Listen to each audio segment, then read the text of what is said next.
We've all been waiting for it, and it's finally here. It is Super Slam pre-release weekend. With that in mind, we're going to talk about everything pre-release. We're going to talk about what pre-release is in case you're new to the game and what you can expect. I've also picked out my 3 favorite cards from every class: Reviled, Revered, Guardian, and Brute, so that you can know what to be on the lookout for to help you take down your pre-release and bring home some extra packs. Thanks for stopping by, guys. I hope you enjoy the video. Before we talk about what cards I think you should be on the lookout for, let's talk about what pre-release is and what you can expect if this is your first Flesh and Blood pre-release. So you get 8 packs of Super Slam to build a deck. So what's going to happen is you're going to open 8 packs, you're going to pick through the cards that you want, and then you're going to build a maximum, like no more, no less, exactly 30 card size deck. And then you're going to play that over the course of probably 3 to 4 rounds, depending on how your tournament organizer does things. Now, inside of that, you're also going to receive a cold foil pack of equipment that you are allowed to play inside of your deck in the equipment slots. You're also going to receive 2 double-sided hero tokens so that you can play any hero you would like. And then you're going to receive some of those perforated tokens so that you can use them no matter what hero you end up on. And then you also receive one of 4 different cold foil promo cards. Those options are Spew Obscenities, Offensive Behavior, Uplifting Performance, or Old Leather and Vim. So that's what you can expect, and that's what's going to happen at your pre-release. The first class we're going to talk about is going to be the Revered class. This is where you can play Pleiades or Tough Nut. The first card that I want to talk about is Dig In. Dig In at red is a 3-cost, 7-power attack that blocks for 3 that says when this defends, you may pay up to 3 resources and create that many toughness tokens.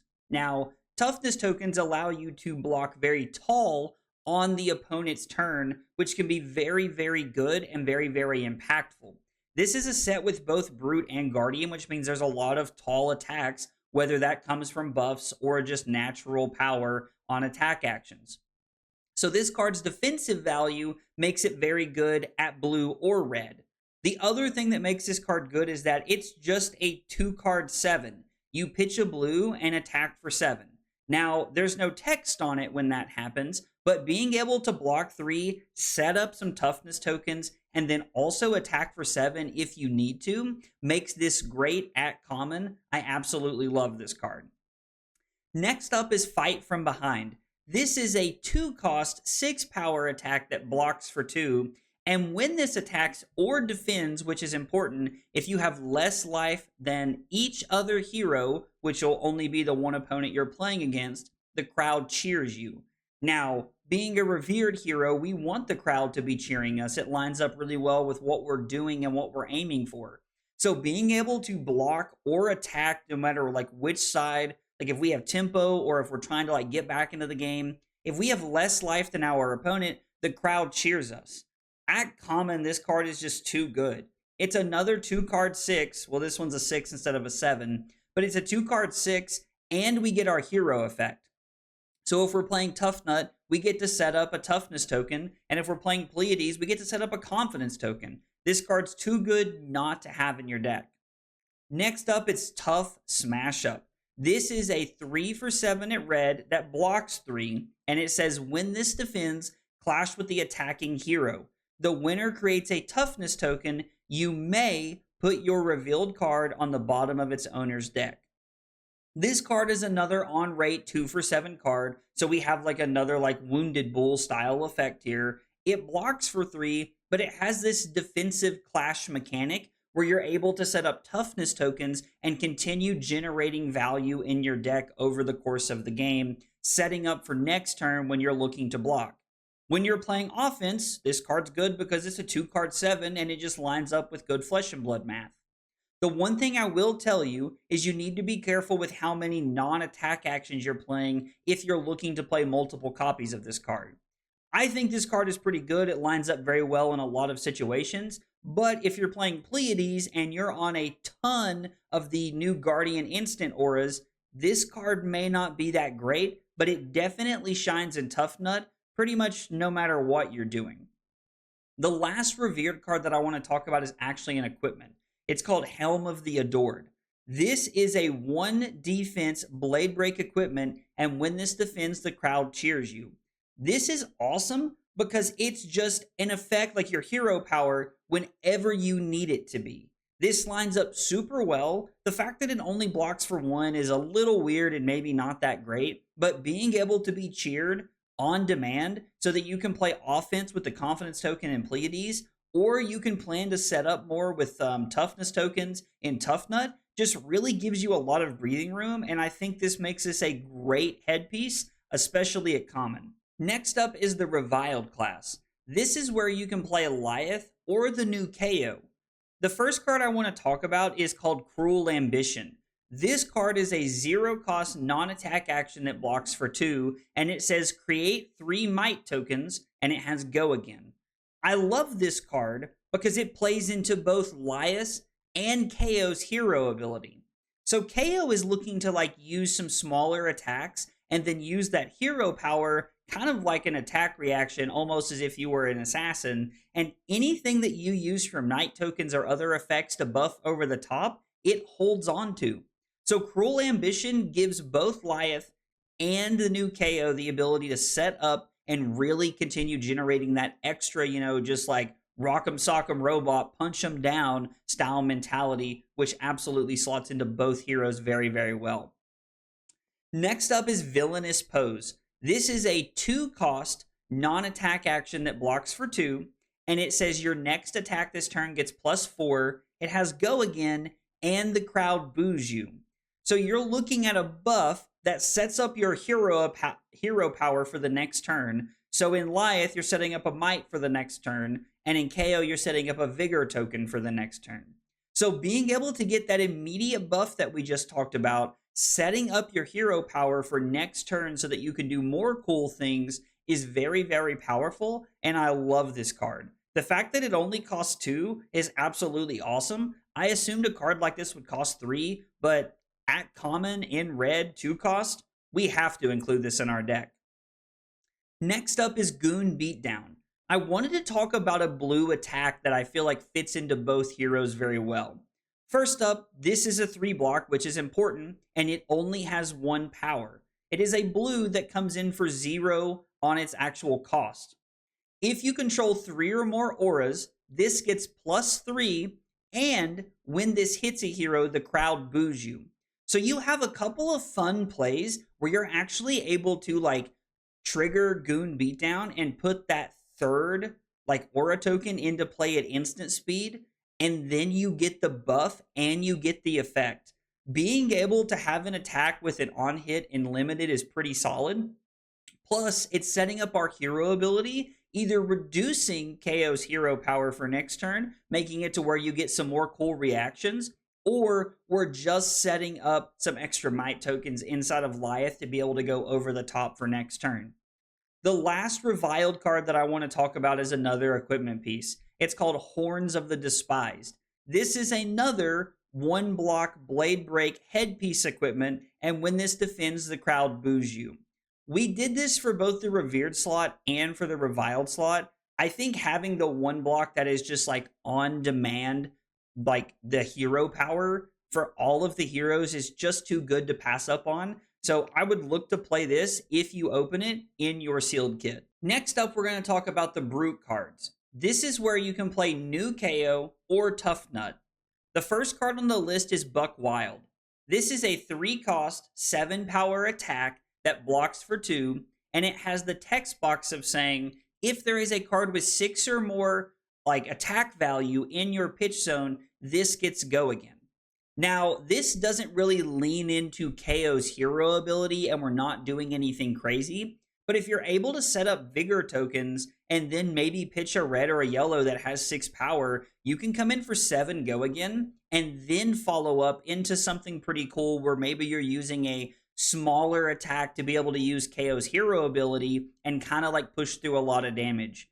I think that Buck Wild probably has a more consistent game plan inside of Tough Nut because you're probably just playing more 6s and more 7s inside of your deck that work efficiently with it. But Buck Wild is a great card, and I think the new KO is going to be forced to supplement some of these 7 power attacks, even if they're just 2 card 7s as value plays. The next card I want to talk about is called Rough Up. This is a 2 cost, 6 power attack that blocks for 3. I'm a big fan of anything that blocks for 3 in limited. If there is a card with 6 or more power in your pitch zone, this gets +1. So we have a 3 block that enables us to just come in with a 2 for 7. We're almost on rate with Swing Big at this point.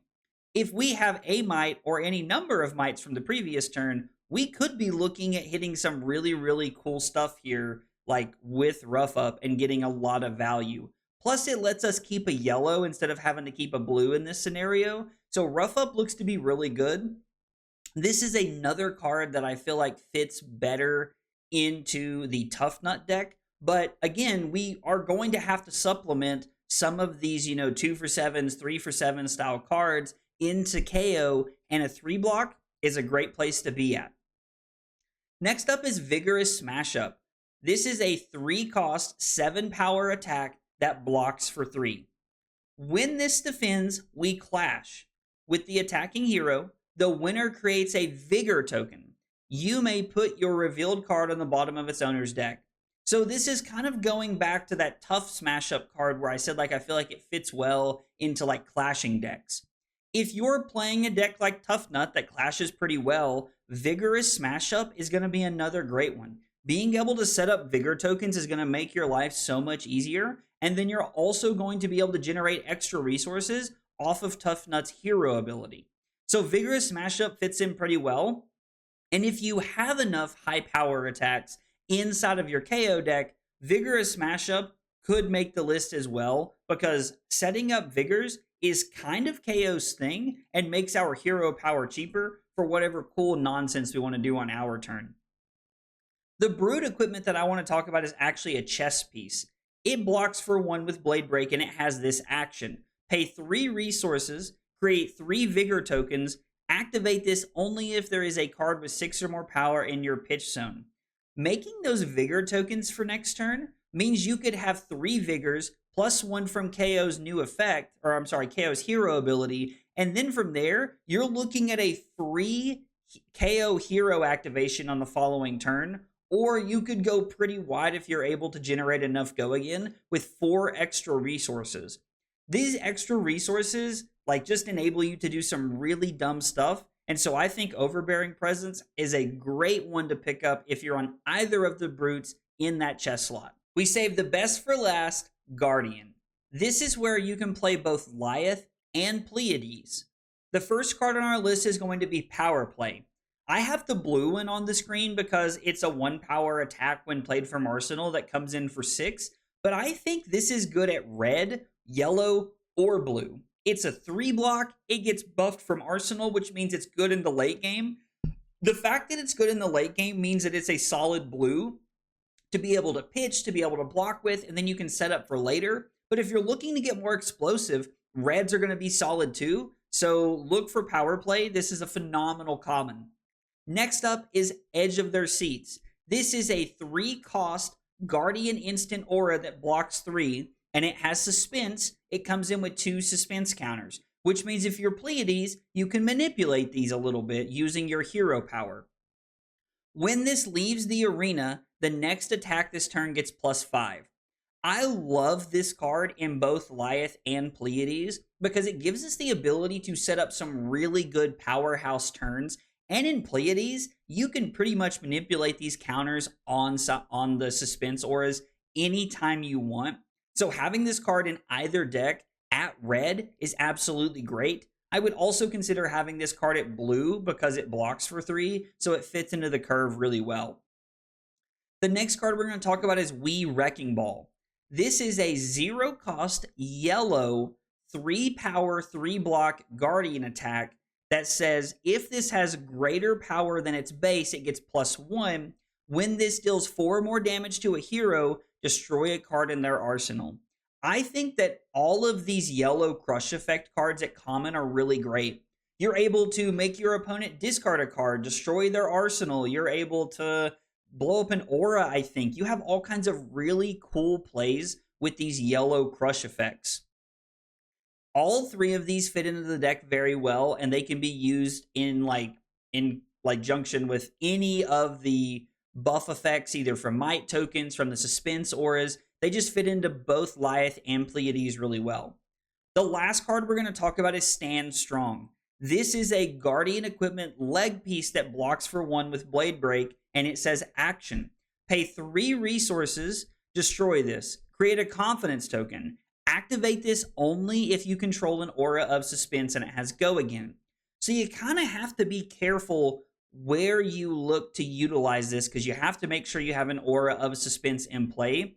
But I think in both Lyeth and Pleiades, this is not going to be a problem, because a lot of these suspense auras fit really well and they just feel pretty clean. Stand Strong looks to be a great equipment piece for both Pleiades and Lyeth. If you've made it this far in the video, you're probably wondering why all of the cards that I picked out are commons. That's because I think it's super easy to look at the super rares, the majestics, and even just normal rares to some extent to try and fit into your deck. But finding those commons that really fit into your hero is not always the easiest thing in the world. So I've covered all commons today to kind of help you fill in those gaps where you're thinking, man, this super rare is good, but do I have the commons that go with it? So hopefully this helps. Also, if you think there's better commons that I could have picked, let me know in the comments down below. I'd love to hear about it. If you enjoyed the video, be sure to like and subscribe for more content. Thanks for watching. I'll see you next time. Take it easy, guys.